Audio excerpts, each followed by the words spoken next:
So last episode நம்ம பார்த்தது மின் கிட்ட இருந்து ஜீவனை காப்பாத்துறதுக்காக ஜியோக்கு அவனை போய் பிடிச்சி மிரட்டி இருப்பான். சோ அதுக்கப்புறம் என்ன நடக்குது இதெல்லாம் இருக்கட்டும். நேத்து நைட் நீ எங்க வெளியே போனேன்னு கேக்குறாங்க. ஆனா அவன் போய் சொல்றான். சோமினை டிராப் பண்ணிட்டு வர்றதுக்காக அவங்களோட வீட்டுக்கு போயிட்டு வந்திருப்பான்ல, அதெல்லாம் சொல்லாம இல்ல நான் நேரம் என்னோட வீட்டுக்கு போயிட்டேன்னு சமாளிக்கிறான். அதுக்கப்புறம் நம்ம ஜீவன் அப்படி ஆபீஸ்ல நடந்து போயிட்டு இருக்கும் போது அவங்க எதிரில தான் ஜியோக்கு வராரு. ஆனா நேத்து நடந்த இன்சிடென்ட்க்கு அப்புறம் இவங்க ரெண்டு பேருக்கு என்ன பேசுறதுன்னே தெரியல. அப்படியே சைலண்டா கிராஸ் பண்ணி நடந்து போயிடுறாங்க. இப்ப அப்படியே கட் பண்ண அந்த மேனேஜரை காட்டுறாங்க. நம்ம ஜீவன் அப்புறம் மிஸ் யாங் இவங்க ரெண்டு பேருமே லஞ்சுக்கு இன்வைட் பண்ணிருக்காரு அந்த ப்ராஜெக்ட் விஷயமா அவங்க கிட்ட பேசுறதுக்காக. இங்க இந்த லஞ்ச் ஆரம்பிக்கிறதுக்கு முன்னாடி நம்ம ஜீவன் என்ன பண்றாங்க, அவங்க கார்டு எடுத்துட்டு போய் மின் கிட்ட தந்து நீயும் சோமினே இன்னைக்கு வெளியே போய் சாப்பிட கூடாது, ஏன்னா நான் இல்லாம சோமின் ரொம்ப கஷ்டப்படுவா இந்த மாதிரி தனியா உட்காந்து சாப்பிடுறதுக்குன்னு அவங்க ரெண்டு பேருமே வெளியே அனுப்பி விட்டுறாங்க. நம்ம ஜீவன் இந்த மாதிரி சான்ஸ் உருவாக்கினா மட்டும் தான் அவங்க ரெண்டு பேரும் அவங்க லைஃப்ல ஒண்ணு சேர முடியும். இன்னொரு பக்கம் அந்த மேனேஜர் வேற ப்ராஜெக்ட் பத்தி பேசுறேன்னு ஜீவனை கடுப்பேத்திட்டு இருக்கான். ஏன்னா அவன் யார்கிட்ட இது மார்க்கெட்டிங் பண்றதுக்கான வேலையெல்லாம் ஒப்படைக்க போறான்னா மிஸ்டர் வேங் அப்படின்ற ஒரு ஆள் கிட்ட. ஜீவன் இதுக்கு முன்னாடி நடந்த ப்ராஜெக்ட் மீட்டிங்ல மீட் பண்ணிருப்பாங்கல்ல, அவரே தான். அவரோட பேரு மிஸ்டர் வேங். அது ஒரு ஹெல்த்தியான ஃபுட் சம்பந்தப்பட்ட ப்ராஜெக்ட். ஆனா இந்த மேனேஜர் என்ன பண்றான், எல்லாத்தையுமே அவனோட இஷ்டத்துக்கு மாத்திக்கிட்டு இருக்கான். குக்கிங்ல ஃபேமஸா இருக்கக்கூடிய ஒரு ஆள் உள்ள கொண்டு வந்து இதை வேற லெவல்ல ப்ரோமோட் பண்ணணும் அப்படி இப்படின்லாம். இப்படி எல்லாம் பண்ணாதீங்கன்னு நம்ம ஜீவன் அட்வைஸ் பண்ணாலும் அந்த மேனேஜர் கேட்காம என்ன எதிர்த்து நீ எப்படி பேசிக்கிட்டு இருக்க, இந்த ப்ராஜெக்ட் நீ வேணும்னு ஆரம்பிச்சிருக்கலாம், ஆனா இனிமே நீ இதுல கிடையாதுன்னு சொல்லி அவங்களுடைய பேரே ப்ராஜெக்டை விட்டு தூக்கிடுறான். இதுக்கு மேல இங்க பொறுமையா உட்கார்ந்து இருக்க முடியாது அப்படின்றது தெரிஞ்சுக்கிட்டு நம்ம ஜீவனை எழுந்து அங்க இருந்து வெளியே போயிடுறாங்க. அவங்களுக்காக சப்போர்ட் பண்ணி மிஸ் யாங் அந்த மேனேஜர் கிட்ட பேசின அப்புறமும் கூட ஒரு யூஸ் இல்ல. இதே நேரம் சோமினை கூப்பிட்டு ஒரு பெரிய ரெஸ்டாரண்ட்டுக்கு அந்த மின் வந்திருக்கா அவங்களை இம்ப்ரெஸ் பண்றதுக்காக. என்னமோ ரெண்டு பேருமே ரொம்ப ரிச்சான ஃபேமிலியை சேர்ந்தவங்க மாதிரி காஸ்ட்லியான ட்ரிங்க் பேர்லாம் சொல்லி பேசிட்டு இருக்காங்க. அதாவது இப்ப இவன் பே பண்ண போற இந்த அமௌண்ட் ஜீவன் தந்தது. இப்ப நம்ம ஜியோக்கு காட்டுறாங்க. ஒர்க் பண்ணிட்டு இருக்கும்போது அந்த ப்ராஜெக்ட் கிட்ட அவனுக்கு கிடைக்குது. இது ஜீவன் ரொம்ப நாளா கஷ்டப்பட்டு ரெடி பண்ணிட்டு இருந்த ப்ராஜெக்ட் அப்படின்றது அவனுக்கு தெரியும். ஆனா எந்த இடத்துலயுமே அவங்களுடைய பேர் மென்ஷன் ஆகல. அவங்களுக்கு இதை பத்தி மெசேஜ் பண்ணிட்டு நைட்டு நம்ம ரெண்டு பேரும் வெளியே மீட் பண்ணலாம்னு சொல்றாரு. ஏன்னா இன்னைக்கு நம்ம ஜியோக்கு அவங்களுக்கு அந்த மார்ஷல் ஆர்ட்ஸ் கத்து தரலான்னு பிளான் பண்ணிருக்காரு. இப்ப நைட் டைம் வழக்கம் போல எப்பவுமே இந்த பிராக்டிஸ்ல மாட்டுறது டாங் தான். டாங் ஜீவனை பார்த்ததுமே அவங்க கிட்ட இன்டர்வியூ ஆகி நல்லா பேசுறான். ஏன்னா அவனுக்கு அவங்களுக்கு தெரியும் ஹை ஸ்கூலுக்கு அப்புறம் ஜியோக்கு இவங்கள தான் பிடிச்சிருந்தது அப்படின்னு. ஒருத்தவங்களை எப்படி அட்டாக் பண்ணி ஈஸியா கீழே தள்ளி விடுறது அப்படின்னு ஜீவனுக்கு அவன் தான் ட்ரைனிங் தந்துட்டு இருக்கான். அவங்களால எடுத்தது இதை பண்ண முடியலையா, இதை பார்த்துட்டு நம்ம ஜியோக்கு தான் அவங்களுக்கு வந்து சில ட்ரிக் எல்லாம் சொல்லி தராரு. அடுத்தவங்க இதை ட்ரை பண்ணும்போது டாங்க பிடிச்சி ரொம்ப ஈஸியாவே கீழே தள்ளி விட்டுறாங்க. இந்த சந்தோஷத்துல டாங்க் அவங்க கையை தர்றதுக்காக போறாங்களா, இது நம்ம ஜியோக்கு பிடிக்கல. கரெக்டா நடுவில் வந்து அவங்க ரெண்டு பேரும் தடுத்துட்டு இப்ப நீங்க ஏன் கூட இந்த மெத்தட பிராக்டிஸ் பண்ணுங்கன்னு ஜீவனுக்கு ட்ரைனிங் தர ஆரம்பிக்கிறாரு. அவங்களே எவ்வளவு ட்ரை பண்ணி பாக்குறாங்க. ஆனா ஜியோக்கு அவங்களால கீழே தள்ளி விடவே முடியல. நீங்க பிராக்டிஸ் பண்ணும்போது இந்த மாதிரிலாம் வேற விஷயத்தை யோசிச்சுட்டு இருந்தீங்கன்னா கண்டிப்பா உங்களால எதுவும் பண்ண முடியாது. ஃபோக்கஸ் பண்ணி விளையாடுங்கன்னு அவர் சொல்றது கேட்டப்பறம் தான் நம்ம ஜீவனால கரெக்டா மூவ் பண்ணவே முடியுது. ஆனா அவனை தள்ளி விடுறன்னு போய் இவங்களே கடைசியில கீழே ஸ்லிப் ஆகி விழுற மாதிரி போயிடுறாங்க. ஜீவனுக்கு ஹெல்ப் பண்றதுக்காக அவங்களுடைய கையை பிடிச்சி ஒரு காப்பாத்தினா இதான் சான்ஸ் அவங்க இவரை கீழே தள்ளி விட்டுறாங்க. நான் உங்களே கீழே தள்ளி விட்டுட்டேன் பாத்தீங்கன்னு ஜீவனுக்கு செம சந்தோஷமா இருக்கு. ரெண்டு பேரும் அப்படியே மேட்ல ரெஸ்ட் எடுத்துக்கிட்டே ஃபேஸ் டு ஃபேஸ் பார்க்கும்போது ஜீவனுக்கு ஒரு விஷயம் ஞாபகம் வருது. ஒரு நாள் ஓவரா ட்ரிங்க் பண்ணிட்டு அப்படியே போய் கார்டன்ல படுத்து தூங்கி இருப்பாங்கல்ல, அப்ப அவங்க மீட் பண்ண அந்த பர்சனுடைய ஃபேஸ் அப்படியே பாக்குறதுக்கு ஜியோக்கு மாதிரி இருந்தது அப்படின்னு உங்களுக்கு தோணுது. அதுக்கப்புறம் அவங்க வீட்டுல போய் டிராப் பண்ற நம்ம ஜியோக்கு இன்னைக்கு நடந்ததெல்லாம் வச்சு அவங்க கிட்ட பாசிட்டிவா பேசிக்கிட்டு இருக்காரு. இன்னைக்கு நீங்க நல்லாவே பிராக்டிஸ் பண்ணீங்க, இதுக்கப்புறம் உங்களை யாராவது அட்டாக் பண்றதுக்கு வந்தாங்களா உங்களால ஈஸியா கீழே தள்ளிவிட முடியும். இதே மாதிரி தான் உங்க லைஃப்ல என்ன பிரச்சனை வந்தாலும் அது ஈஸியா ஃபேஸ் பண்ணலாம். ஜியோக்கு இப்படிலாம் பாசிட்டிவா அவங்க கிட்ட பேசுறதை கேட்கும்போது ஜியோனுக்கு ரொம்ப சந்தோஷமா இருக்கு. இதுக்கப்புறம் நெக்ஸ்ட் டே பக்காவா ஒரு பிளான் பண்றாங்க. அந்த மேனேஜரை போய் பார்த்து அவங்க கிட்ட கொஞ்சம் ரெக்வஸ்ட் பண்ற மாதிரி பேசி மறுபடியும் உங்களுடைய பேர் அந்த ப்ராஜெக்ட்ல ஆட் பண்ணிடுறாங்க. ஏன்னா அவங்க இதுக்கப்புறம் சில விஷயங்களை சேஞ்ச் பண்றதுனால உங்களுடைய ஃபியூச்சரே மாறலாம்ல, அதுக்காக தான் இப்படி பண்ணிருப்பாங்க. பிரேக் டைம்ல யூன் வந்து அவங்க கிட்ட பேசிட்டு இருக்கும்போது இந்த ப்ராஜெக்ட் விஷயத்தெல்லாம் கேள்விப்பட்டு அவங்களுக்கே கடுப்பா இருக்கு. அந்த ஐடியாவே உங்களோடது, ப்ராஜெக்ட கஷ்டப்பட்டு ரெடி பண்ணது எல்லாமே நீங்க. அந்த மேனேஜர் தான் தேவையில்லாம நடுவில் வந்து இப்படி எல்லாம் பிரச்சனை பண்ணிட்டு இருக்கான். பேசி முடிச்சதுக்கு அப்புறம் யூன்ஹோ தந்து அனுப்பியிருக்க ஒரு கேக்கை யூன் சாப்பிடுறாங்க. இந்த கேக் ரொம்ப நல்லா இருக்குன்னு அவங்க பாராட்டிட்டே இருக்காங்களா. ஜீவன் நேரம் அந்த யூன்ஹோட நம்பருக்கே கால் பண்ணி யூன் அவங்க கிட்ட பேச சொல்றாங்க. நீங்க ரெடி பண்ணிருக்க கேக் ரொம்பவே நல்லா இருக்கு, உங்களுக்கு ரொம்ப பிடிச்ச ஒரு ஸ்பெஷல் பர்சனுக்கு தரத்துக்காகவே பண்ணிருக்கீங்கன்னு சொல்றாங்க. இப்ப அப்படியே கட் பண்ண சோமினை காட்டுறாங்க. அவங்க மிஸ் யாங்க தனியா மீட் பண்ணி பேசும்போது ஜீவனை பத்தி இல்லாத விஷயங்களை அவங்க கிட்ட சொல்லி அவங்களுக்கு அவங்க மேல வெறுப்பு வர்ற மாதிரி பண்றாங்க. மிஸ் யாங் இதெல்லாம் நம்பாம இருந்தாலும் ஒருவேளை இருக்குமோன்னு கடைசியில யோசிக்க ஆரம்பிச்சிடுறாங்க. இப்ப அந்த ப்ராஜெக்ட்கான ஃபைனல் மீட்டிங் நடந்துகிட்டு இருக்கு. ஜீவன் ஒரு முக்கியமான விஷயத்த மேனேஜர் கிட்ட சொல்றாங்க. இந்த ப்ராஜெக்ட் லீட் பண்றதே மிஸ்டர் வேங் தான், அவருடைய பேரை வேணும்னு என்டர் பண்ண சொல்றாங்க. இதுக்கு பின்னாடி ஒரு பெரிய பிளான் இருக்குன்னு தெரியாம இருக்கிற மேனேஜர் ரொம்ப சந்தோஷமா அந்த வேங்கோட பேரை என்டர் பண்றாரு. ஒரு வகையில பார்த்தா அந்த வேங் இவருடைய ரிலேஷன் தான். இந்த ப்ராஜெக்ட் மட்டும் சக்சஸ் ஆச்சுன்னா அது மூலமா இவருக்கு நல்ல பேர் கிடைக்கும்ல. உடனே அப்ரூவ் பண்ணிடுறாரு. அந்த ப்ராஜெக்ட்கான மார்க்கெட்டிங் வேலையும் ஆரம்பிச்சிருது. மிஸ்டர் வேங் இதுக்கான எல்லா ஆட்லயுமே நடிச்சு இதை ப்ரோமோட் பண்ண ஆரம்பிக்கிறாரு. நம்ம ஜீவன் எதிர்பார்த்துட்டு இருந்ததும் இந்த மாதிரி ஒரு விஷயம் நடக்கணும் அப்படின்றதுக்காக தான். ஏன்னா உங்களுக்கு தெரியும் இன்னும் கொஞ்ச நாள்ல பிளைட்ல வேலை செஞ்சிட்டு இருக்க ஒரு பொண்ணு கிட்ட பெரிய ப்ராப்ளம் பண்ணி இந்த வேங்க ஒரு பிரச்சனையில மாட்டிப்பாரு அப்படின்னு. அவர் டிராவல் பண்ண ஆரம்பிக்கும் போதே அங்க பிரச்சனை ஸ்டார்ட் ஆகுது. இப்படி அங்க நடந்துட்டு இருக்கிறதுல எல்லாருமே வீடியோ ரெக்கார்ட் பண்ணிட்டு இருக்காங்க. நம்ம ஜீவன் கரெக்டா டைம் பார்த்து மிஸ்டர் வேங்கோட நம்பர் கால் பண்ணி பேச ஆரம்பிச்சிடுறாங்க. இப்ப நீங்க மார்க்கெட்டிங் பண்ணிட்டு இருக்க அந்த ஃபுட் ப்ராஜெக்ட் அதுக்கான ஐடியா எதுவுமே உங்களோட இல்லைன்னு உங்களுக்கே நல்லா தெரியும். அதுக்காக கஷ்டப்பட்டு அதை உருவாக்குனது எல்லாமே நான் தான். இப்படி ஒரு கடுப்பேத்துற மாதிரி ஜீவன் பேசுறாங்களா? அவரும் பதிலுக்கு பதில் எல்லாத்தையுமே பேசிக்கிட்டு இருக்காரு. இங்கெல்லாம் வீடியோ ரெக்கார்ட் ஆகிட்டு இருக்கு அப்படின்றதே தெரியாம இப்படி நடந்ததெல்லாம் நியூஸ்ல வந்தது. இது ஒரு பெரிய ப்ராப்ளம் ஆகிடுது. கஷ்டப்பட்டு இருக்க ஒரு எம்ப்ளாயோட ஐடியாவை திருடி இதை அப்ரூவ் பண்ண அந்த மேனேஜர் அப்புறம் மிஸ்டர் வேங் இதெல்லாம் என்னமோ இவங்களுக்கு சொந்தமான மாதிரி ப்ரோமோட் பண்ணிட்டு இருக்காங்கன்னு பப்ளிக் கேள்வி கேட்க ஆரம்பிச்சிடுறாங்க. எப்படியோ நம்ம ஜீவன் பிளான் பண்ணிருந்த மாதிரி உண்மை என்னன்றது எல்லாருக்கும் தெரியப்படுத்திட்டாங்க. அவங்களுக்கு இப்பதான் நிம்மதியா இருக்கு. மாடியில போய் தனியா நின்னு கொஞ்சம் ரிலாக்ஸ் பண்றதுக்காக பிடிஎஸ் சாங்ஸ் எல்லாம் கேட்டுட்டு இருக்காங்க. அப்ப அந்த இடத்துக்கு வர ஜியோக்கு நீங்க நல்ல வேலை செஞ்சீங்க. இப்ப உண்மை எல்லாருக்குமே தெரிஞ்சிருக்கும். இதுக்கப்புறம் அந்த ப்ராஜெக்டோட கண்ட்ரோல் எல்லாமே உங்ககிட்ட தான் அப்படின்னு உங்களுக்கு கங்க்ராட்ஸ் பண்ணிட்டு அங்க இருந்து போறாரு. அப்ப திடீர்னு ஜீவனோட போன் வேற கீழே விழுந்துருதா. அதுல என்ன சாங் பிளே ஆகிட்டு இருக்கு அப்படின்றத பாத்துறாரு. நீங்க பிடிஎஸ் சாங் எல்லாம் கேட்பீங்களா? நானும் அடிக்கடி கேட்பேன்னு அவர் சொல்றாரு. ஜீவனும் ஏதோ ஒரு ஞாபகத்துல ஆமா நான் கேட்பேன், அதுவும் இந்த டைனமைட் சாங் எனக்கு ரொம்ப பிடிக்கும்னு சொல்லிடுறாங்க. நானும் அதை தான் தேடிட்டு இருக்கேன், அது கிடைக்கவே மாட்டேதுன்னு சொல்லிட்டு இருக்காங்க.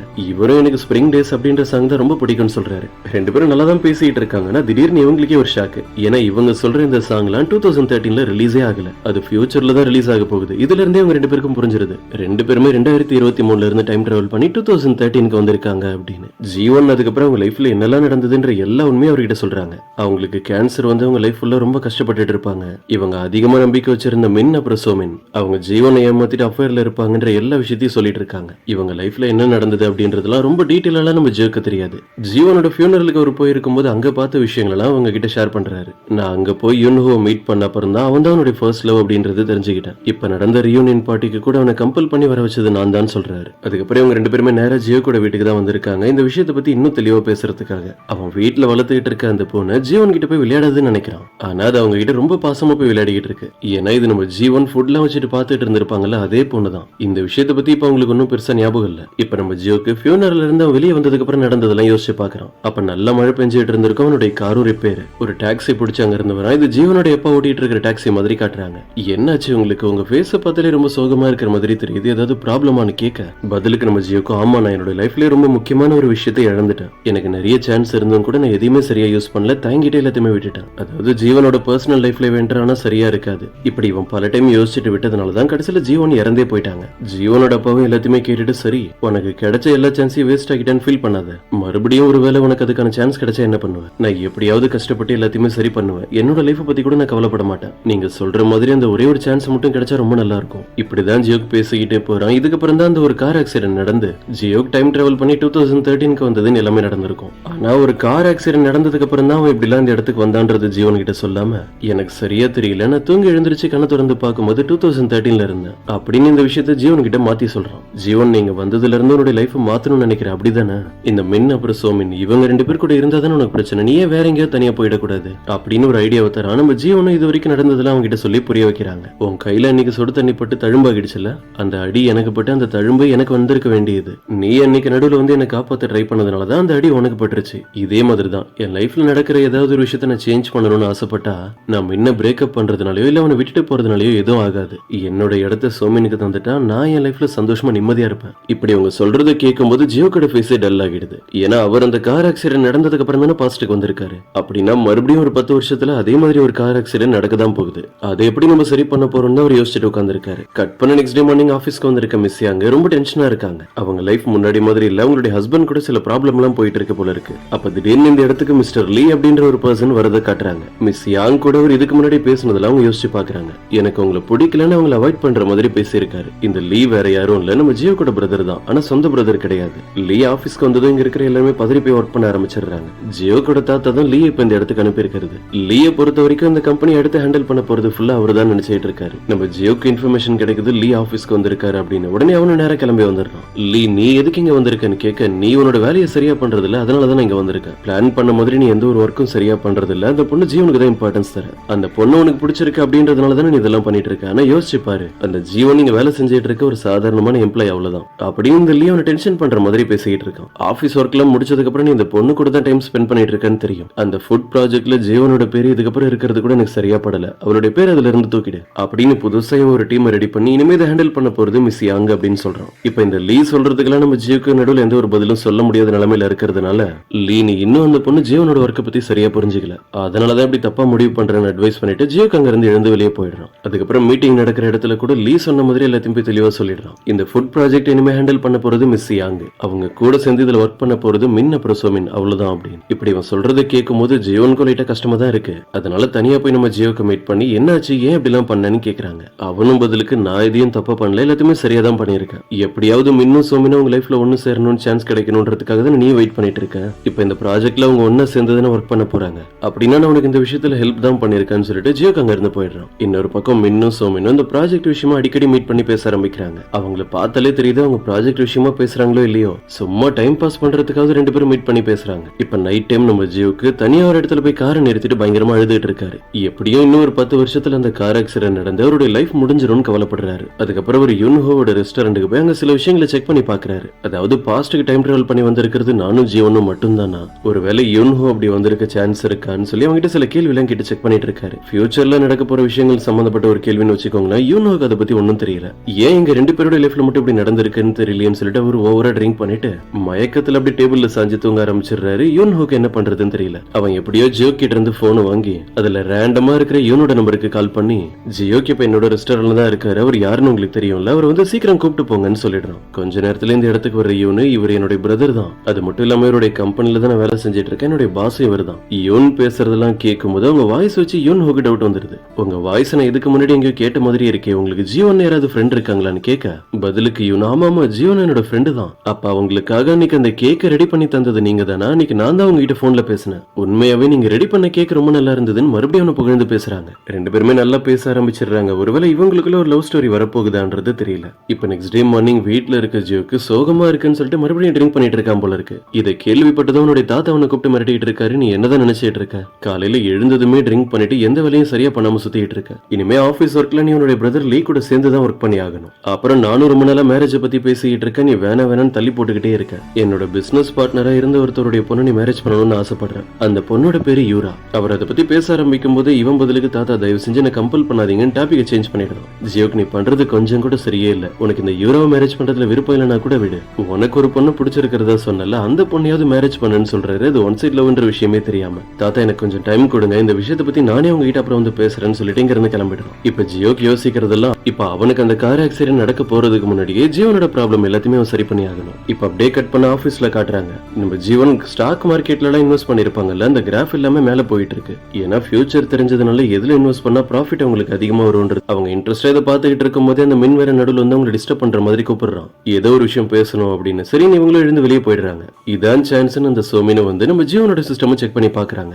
எப்படி இவன் இன்வெஸ்ட் பண்ணதுல மட்டும் எந்த ஒரு லாஸும் இல்லாம எல்லாத்தையுமே கரெக்டா செலக்ட் பண்ணிருக்கா அப்படின்னு இவங்களும் அதை கரெக்டா நோட் பண்ணிட்டு ஜீவன் மாதிரி சில ஸ்டாக்ஸ் வாங்குறாங்க. இப்ப அந்த மின்ன காட்டுறாங்க. அவன் முக்கியமான விஷயம் பேசுறதுக்காக ஜீவனை கூப்பிடல. அவன் வெளியே போய் சோமின் கூட செலவு பண்றதுக்கு அவனுக்கு காசு வேணும். ஜியோனே இவங்க கூட சும்மா கூப்பிட்டு போற மாதிரி சொல்லிட்டு இருக்கான். நீ ஸ்டாக் மார்க்கெட்ல இன்வெஸ்ட் பண்ணி உனக்கு பணம் கிடைச்சிருக்குல, அதை கூட உங்களுக்கு ஐஸ் வைக்கிற மாதிரி பேசிக்கிட்டு இருக்கான். மின் என்னால கண்டிப்பா இப்ப அந்த பணத்தை உனக்கு தர முடியாது, ஏன்னா நான் அதை வச்சுதான் இன்சூரன்ஸ் போட்டிருக்கேன். கடுப்புல இவன் என்ன பண்றதுன்னு தெரியாம சரி பரவாயில்ல நான் என்னோட ஸ்டாக்ஸை விற்கலான்னு முடிவு பண்ணிருக்கேன்னு சொல்றான். அவன் அந்த மாதிரி எதுவும் பண்ண விடாத மாதிரி நம்ம ஜீவன் அவனை தடுத்து நம்ம எல்லாருமே சும்மா வெளியே ஒரு இடத்துக்கு ட்ரிப் மாதிரி போகலாம், அங்க என்ன செலவானாலும் நான் பாத்துக்கிறேன்னு சொல்றாங்க. ஆக்சுவலா நம்ம ஜீவனுக்கு தெரியும் இந்த மின் இன்வெஸ்ட் பண்ணி வச்சிருக்காங்க ஸ்டாக் கம்பெனி, அது எல்லாமே சீக்கிரமே ஒரு பெரிய லாஸ்க்கு போக போகுது.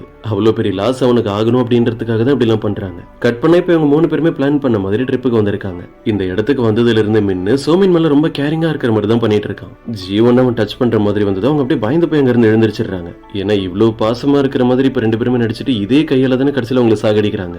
என்னாச்சு உனக்கு, ஏன் திடீர்னு எழுந்திருச்சிட்டேன்னு கேட்க, இல்ல இந்த இடத்துல ஒரு பூச்சி இருந்தது அதான் சொல்றாங்க. இதை கேட்டதும் சோமின் அப்படியே பயப்படுற மாதிரி ஒரு ஆக்டிங் பண்றாங்க. மின் தான் அவங்களை சமாதானப்படுத்துறான். இதை பார்த்துட்டு நம்ம ஜீவன் இதுக்கு முன்னாடி அவங்க லைஃப்ல நடந்த இன்சிடென்ட்டை யோசிச்சு பாக்குறாங்க. மின் அவங்க கூட ஒரு ட்ரிப்புக்கு வரும்போது கூட இப்படிதான் அவங்களை இம்ப்ரெஸ் பண்றதுக்காக என்னவோ ட்ரை பண்ணிருப்பான். இவங்க 2 பேர் பக்கத்துல இப்ப உட்கார பிடிக்காம நம்ம ஜீவன் என்ன பண்றாங்க, வேணும்னே யூனோவுக்கு கால் பண்ணி ஒரு முக்கியமான விஷயம் பேசுற மாதிரி இவங்க 2 பேரும் அவாய்ட் பண்ணிட்டு இங்க இருந்து எழுந்து போயிடுறாங்க. அவங்க ரொம்ப அர்ஜென்ட்னு சொல்லிட்டு நேரா ஆபீஸ்க்கே வந்துடுறாங்க. இவங்களுக்கு சர்ப்ரைஸ் தர்ற மாதிரி யூனோவும் கையில ஒரு பொக்கியோட இங்க வந்து நின்னுட்டு இருக்கான். 2 பேரும் சிரிச்சு பேசிக்கிட்டு இருக்காங்களா. தூரத்துல இருந்து ஜியோக்கு வேற இதை பார்த்துட்டு கடுப்பாகிறான். உடனே அவங்களை கூப்பிட்டு நீ என்ன பண்ணிட்டு இருக்க, எதுக்கு அந்த யூனோ கிட்ட பேசிட்டு இருந்தேன்னு கேட்க, நான் ஒன்னும் சும்மா தேவையில்லாமலாம் பேசல, அந்த மின்னும் சோமினும் நம்ம பிளான் பண்ண மாதிரி ஒன்னா இருக்கிற மாதிரி ஒரு வேலையை பார்த்துட்டு தான் வந்திருக்கேன்.